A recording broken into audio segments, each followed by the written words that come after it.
นี่เด้อพี่น้องเฟซอาตูนเป็นภาษาไทยแล้วก็ซาแนลเป็นภาษาอังกฤษทางล่างเงินเหรียญตัวSตัวสีฟ้าฮั่นถ้าบ่ได้เฮ็ด YouTube เขาจะฮู้ดอกให้เอาแนวพันธุ์กาแฟเบ้าเมกเด้อแบบว่าแนวฟันดีเพิ่นว่าบัดนี้เฮามาเบิ่งนํกันเลยพี่น้องเนาะอีกเรื่องสุดท้ายเด้อพี่น้องเด้อเรื่องสุดท้ายก็คือเด้อตามตัวเลขเลยเลข1นี่มันน้องใบบุญเลข2มันน้องบ่ตอง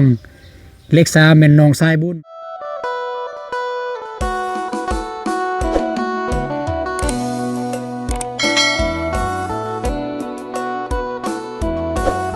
พี่น้องเปิดภาพมาก็อยู่ที่ล่างบ้านพี่น้องเนาะพอดีแม่กำลังหายธงกาแฟพี่น้องให้ดินใส่ธงกาแฟบ่ฮู้ว่าเพิ่นสิปลูกอยู่ไสดินปลูกบ่มีดินน้อยเดียวนี่อยู่หน้าบ้านซีเมนต์อยู่หั่นแหละเพิ่นสิปลูกพี่น้องเนาะจ้ะบ่ตื่นก็มานั่งเบิ่งเพิ่นพี่น้องเนาะกราบทักทายสบายดีแล้วก็สวัสดีพ่อแม่พี่น้องหมดสุขุทุกคนก็ยินดีต้อนรับสู่อาตูนชาแนลเส้นเก่าเส้นเคยเด้อพี่น้องเด้อตอนนี้อาตูนเกิดมาอยู่ที่หลังบ้านเด้อพี่น้อง ก็ยังบ่ทันได้ไปทางใดเทื่อพี่น้องเด้อ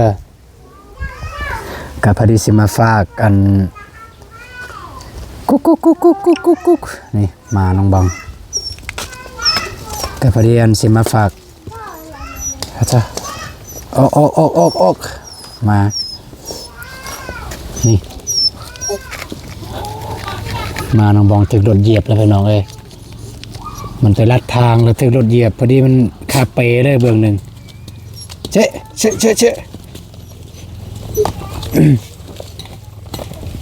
เบื้องหนึ่งคาเปก่อนอื่นหมดกับบาตูนอยากฝากเฟซนะเด้อบาตูนสมัครเฟซใหม่แล้วพี่น้องเนาะเพราะว่าเฟซเก่าบัตรบาตูนยืนยันปึ้มสมโนขัวมันไปเลยพี่น้องปิ้วเลยยืนยันปึ้มสมโนขัวแล้วไปเลยพี่น้องบ่ฮู้ว่าเป็นหยังทั้งที่ใส่มาหลายปีละเฟซทันใส่มาหลายปีบ่ได้มีปัญหาหยังพอมาใส่เป็นเฟซหลักเป็นเฟซที่เฮาสามารถสื่อสารกับพ่อแม่พี่น้องได้ก็มาเป็นจังซั่นงึดคือกันพี่น้องแล้วว่ามีคนจงใจแบบว่าเฮ็ดให้เฟซเฮาเป็นจังซั่นบ่เนาะเฟซแรกก็เป็นจังซั่นเฟซที่บ่ตูนใส่ประจำเฟซที่ใส่แบบว่าสื่อสารแล้วก็ประสานหาทางบ่ว่าแต่ทีมงานหรือว่าพ่อแม่พี่น้องก็เป็นจังซั่นมาเฟซ2อีกก็เป็นแบบนั้นเดี๋ยวสิเบิ่งเฟซนี้อีกพี่น้องเนาะเดี๋ยวบ่ตูนสิลงสถานะเดี๋ยวสิเบิ่งว่าเป็นคือเก่าบ่พี่น้องเนาะนี่เด้อพี่น้องเฟซอาตูนเป็นภาษาไทยแล้วก็ซาแนลเป็นภาษาอังกฤษทางหลังจะมีรูปบาตูนน้องบองแม่เพ็ญเบาไซฟนน้องเดิมแม่พิมพ์สาวนะเบาเตียงแล้วก็เบาอนงพี่น้องรูปทางหลังแล้วก็รูปทางหน้าจะเป็นรูปบาตูนนุ่งเสื้อดำใส่แว่นแล้วก็อิงใส่รถใหญ่รถเบาเตียงพี่น้องมาอ้างใส่คือรถเจ้าของเบาเตียงให้ทายได้รูปนี้พี่น้องเพิ่นว่าถ่ายรถสักวันมื้อนึงเพิ่นว่ามันจะมีของน้องเองเพิ่นว่าซั่นเบาตูนก็บ่กล้าสิถ่ายแต่เพิ่นให้ถ่ายก็ถ่ายตอนมื้อรักจึงพี่น้องเนาะตอนมื้อรักจึงเพิ่นให้ถ่ายพี่น้องนี่ก็ยังบ่ทันได้มีการเคลื่อนไหวหยังตอนนี้ก็ผู้ติดตามกำลังสูญคนเด้อพี่น้องเด้อนี่กำลังสูญคนแล้วก็ที่บาตูนติดตามก็คือ6 คนบาตูนกำลังติดตามและผู้มาติดตามเฮาบ่มีไผเลยบาตูนสร้างเฟซนี่ก็ได้เกือบเดือนแล้วพี่น้องแต่ยังบ่ทันได้เผยแพร่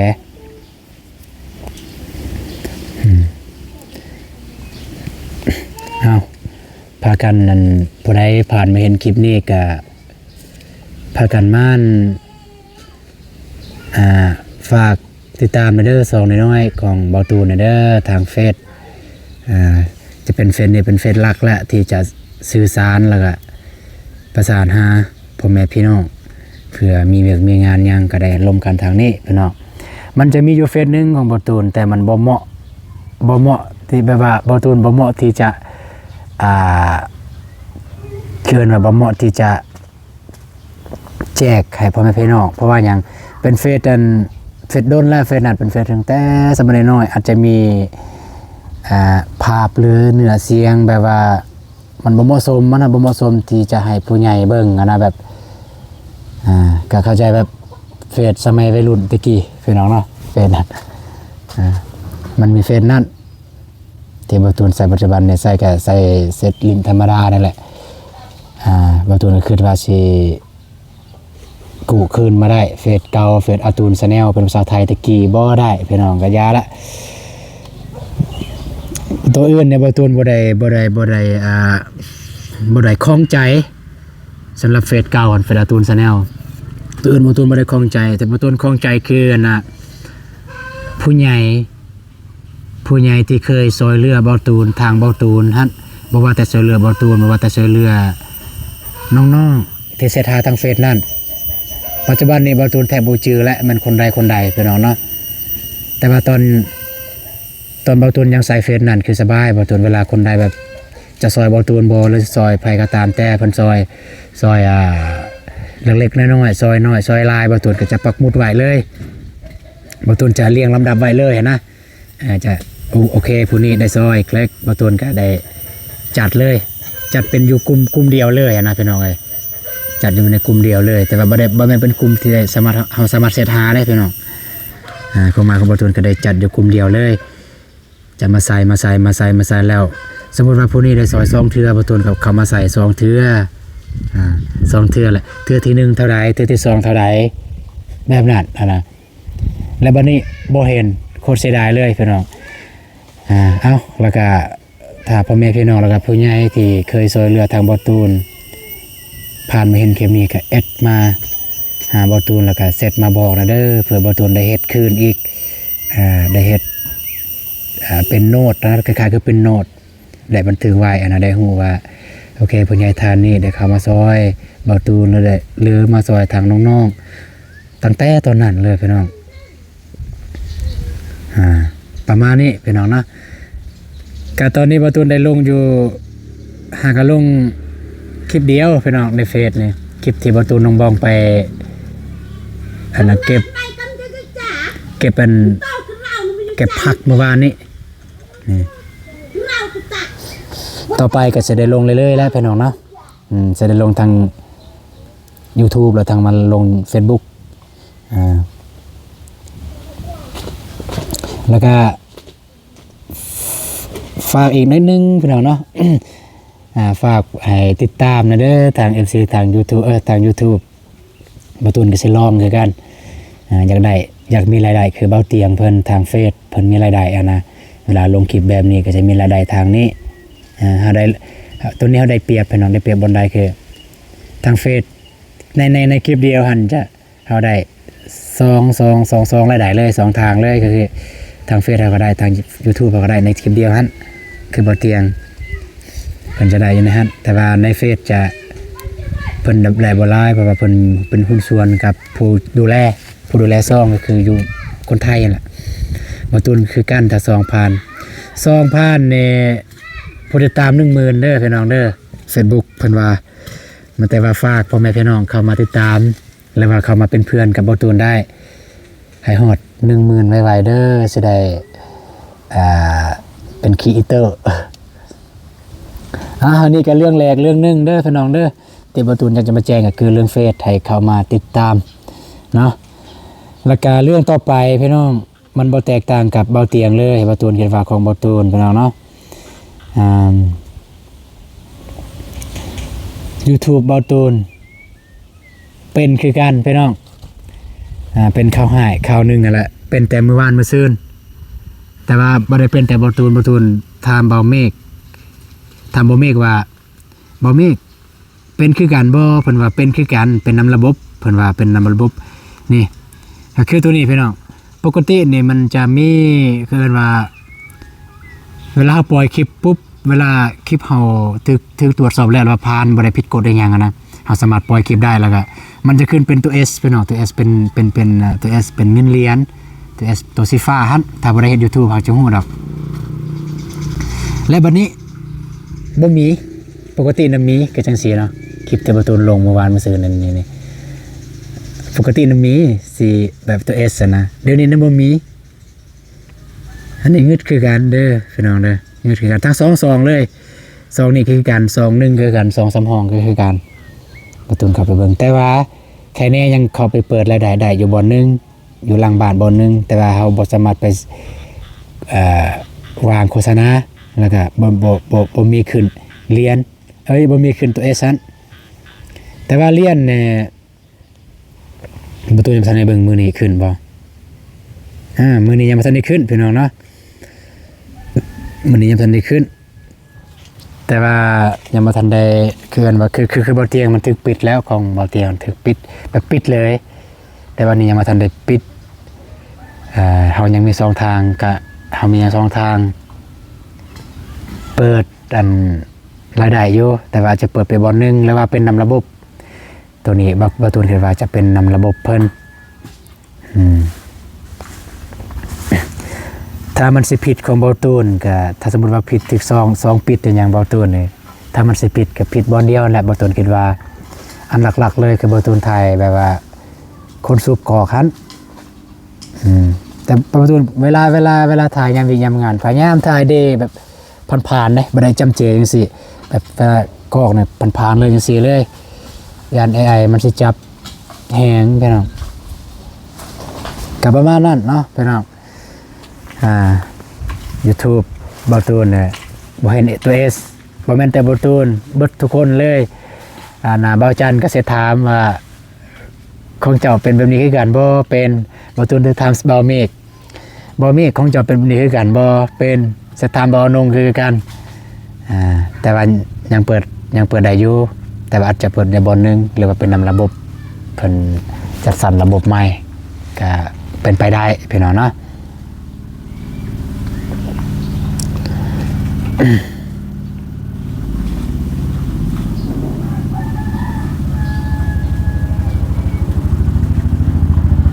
นี่โอ้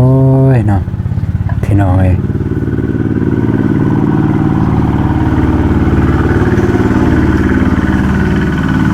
เอาก็ประมาณนี้พี่น้องเนาะแล้วก็อีกเรื่องนึงก็คือเรื่องนะยังดีใจบ่เซาพี่น้องเว้าเรื่องกันได้ปลูก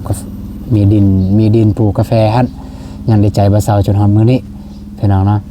พอดีบ่ตูนได้เมื่อวานเมื่อคืนเนี่ยบ่ตูนก็ได้โทรคุยเบาเมฆ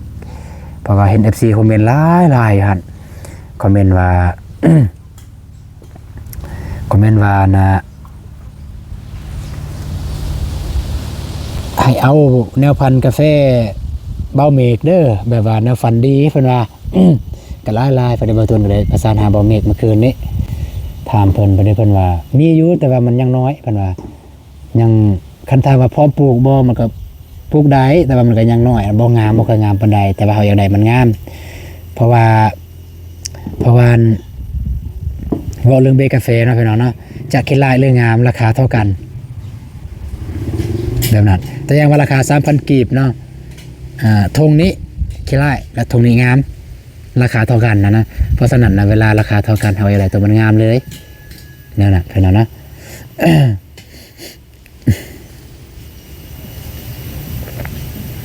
เอาบัดนี้เฮามาเบิ่งนำกันเลยพี่น้องเนาะอีกเรื่องสุดท้ายเด้อพี่น้องเด้อเรื่องสุดท้ายก็คือ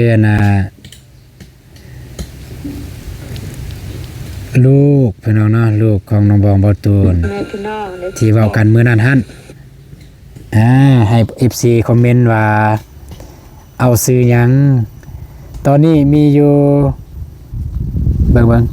ตอนนี้มีอยู่100กับ9คอมเมนต์เด้อสิเบิ่งว่าคอมเมนต์ใดหลายที่สุดพี่น้องเนาะนี่มาเบิ่งนำกันเลยพี่น้องสวัสดีประตูและน้องบองใส่บุญเราใต้ FC ตั้งชื่อลูกให้ดูหน่อย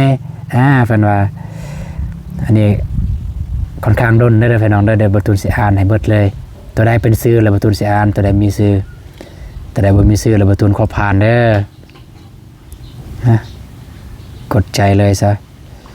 ยังบ่ทันได้ตอบเม่นซ้ำตัวนี้น้องมิรินเพราะมากเพิ่นว่าน้องมิรินน้องมิรินเพิ่นว่าน้องมิริน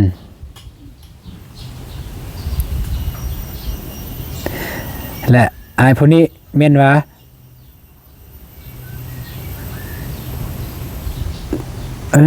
สื่อบ่นี่แหละว่าสื่อจังหวัดสุรินทร์กำลังใจตามกำลังใจสุรินทร์เฮ้ยนั่นแหละเนาะโคราชอันเดียวกัน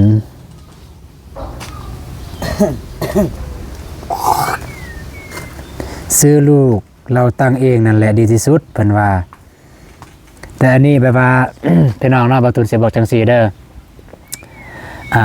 แน่นอนแหละซื้ออยู่ในบ้านอยู่ในเฮือนแน่นอนต้องมีอยู่แล้วถ้าอยู่ดีมีแฮงลูกบ่ตุนน้องบ่ถ้าอยู่ดีมีแฮงบ่วิดและแม่บ่ตุนมันจะมีชื่อของเพิ่นเองเพิ่นจะตั้งเองชื่อลูกชื่อหลานเพิ่นมันจะมีอยู่แล้วแต่อันนี้จังได๋ซื้อของพ่อแม่พี่น้องหรือว่าซื้อของ FC เอิ้นแบบซื้อแบบใดแล้วก็แบบตัวใดหลายที่สุดแล้วก็บ่ตุนสิเอาซื้อตัวนั้นมาแล้วมาให้โหวตเบิ่งว่าซื้อนี่ซื้อนี่ซื้อนี่แล้วสิเอาซื้อใด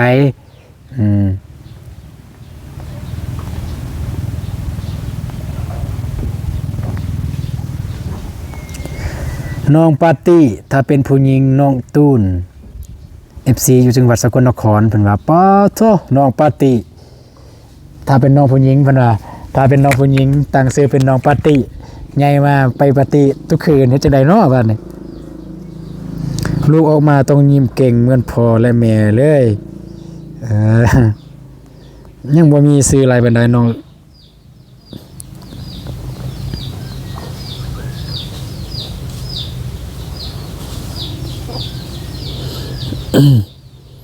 มาเบิ่งนำกันเลยพี่น้อง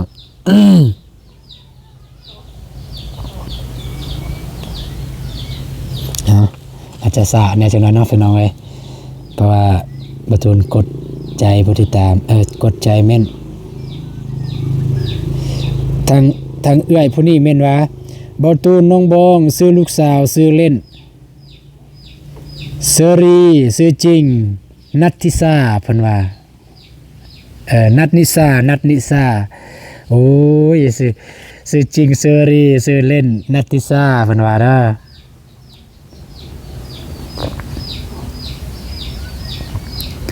น้องบองพูดจาดีมีหลักการไม่เหมือนเบาตูนพูดจาส่วนมาก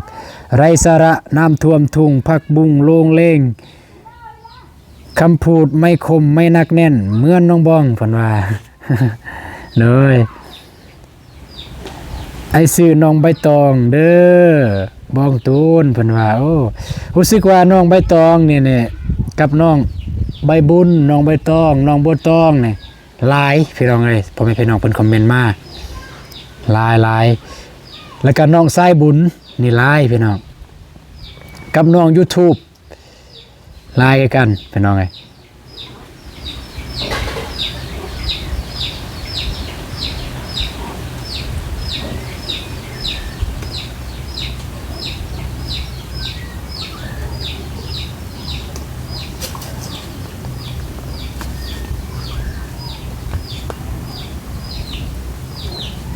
มันก็เพิ่ม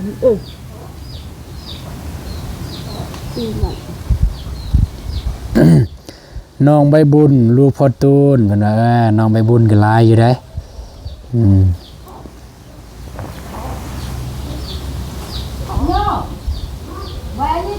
น้องใบเตยน้องใบเตยก็หลายแล้วก็น้องควันใจเพิ่นก็เมนว่าโอ้หลายอีหลีก็บอกขอบใจหลายๆสำหรับคอมเมนต์ทุกคอมเมนต์ล้วนแต่ซื้อแบบม่วนๆเพิ่นคอมเมนต์มาแต่สุดท้ายแต่สุดแล้วซื้อที่พ่อแม่พี่น้องคอมเมนต์มาบ่แม่นเบาตูนเป็นคนเลือกเบาตูนจะย้อนกลับคืนให้พ่อแม่พี่น้องเป็นคนเลือกคือเก่าพี่น้องเด็ดเบาตูนเพียงแต่คัดมาซื่อๆว่าซื้อใดหลายที่สุดแล้วก็น้องโบนี่ก็หลายพี่น้องที่เบาตูนเห็นเพิ่นคอมเมนต์มาน้องโรซาพี่น้องนะน้องใบบัวก็มี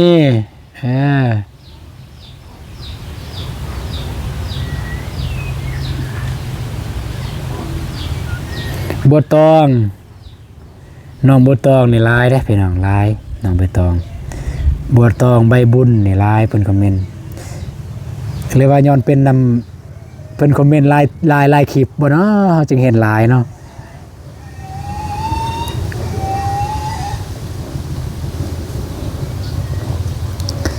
เอานี่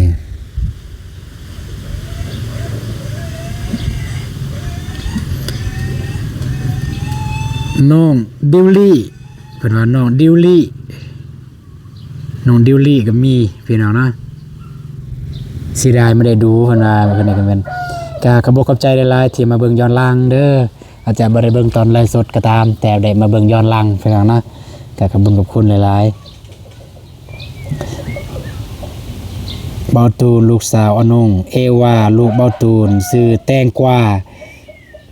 แตงกวาก็น่าฟังอยู่เด้แตงกวา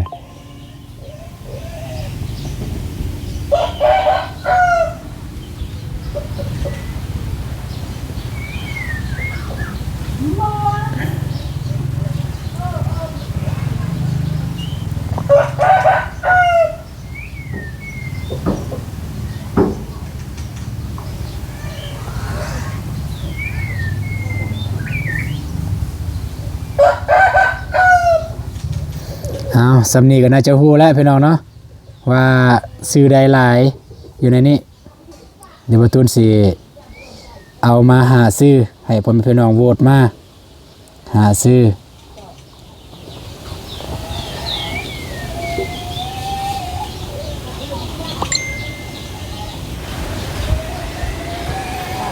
เดี๋ยวบ่ตูนก็กำลังว่าสิออกไปซอกเบิ่งอันเบียร์กาแฟอยู่พี่น้องเนาะยานพ่อแม่พี่น้องถามหาน้องบองยานพ่อแม่พี่น้องถามหาน้องบองลงไปอันบ้านพ่อเฒ่าแม่เฒ่าเด้อพี่น้องเด้อเพิ่นไปลิ้นแต่บ่ฮู้ว่าเพิ่นได้ถ่ายคลิปหรือบ่พี่น้องเนาะพอดีบ่าวตูนก็ว่าสิออกไปหาซื้อไปเป็นซื้อดอกไปสอกเบิ่งเรียบร้อยพี่น้องเดี๋ยวบ่าวตูนสิพิมพ์อยู่บนนี้ว่าคนได้หลายพี่น้องเนาะ1นี่น้องใบบุญที่ลายเด้อ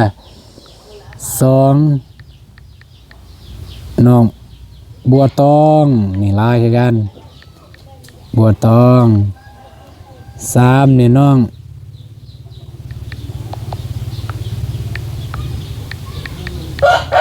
สายบุญพี่น้องเอ้ยน้องสายบุญที่เห็นหลายเนาะพี่น้องเนาะอันอื่นก็มีคือกันเพิ่นเม่นแต่ว่าบ่อยากลายปานใดแต่ว่าที่บ่ตูนสั่งรวมมาแบบค่อนข้างว่าหลายนะพี่น้องสีนี่ระหว่างดิวลี่กับโบน้องโบพี่น้องเนาะน้องโบเด้อพี่น้องเด้อ5เอาฮอด5พ่อพี่น้องเนาะ5ในน้อง YouTube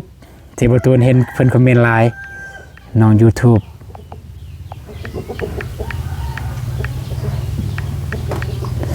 โอเคพี่น้องเนาะ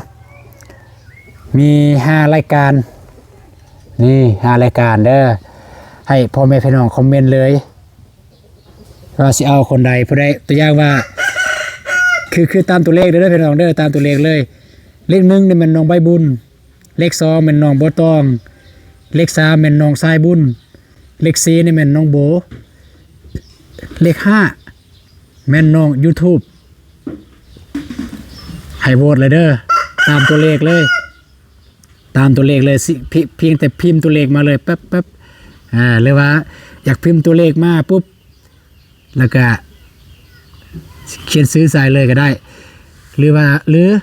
ถ้าอันพ่อแม่พี่น้องคนใดยังบ่รู้สึกบ่โอเคนะแบบบ่ตูนยังบ่โอเคตอนนี้เฮายังเปลี่ยนซื้อทันอยู่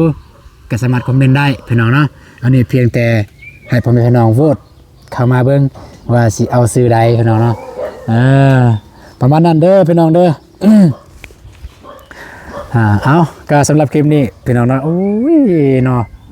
มาเฝ้าฮอดนี่พี่น้องเนาะกิ๊ก ลูกเบิ้งลูกเบิ้งลูกเบิ้งเด้อมันยาง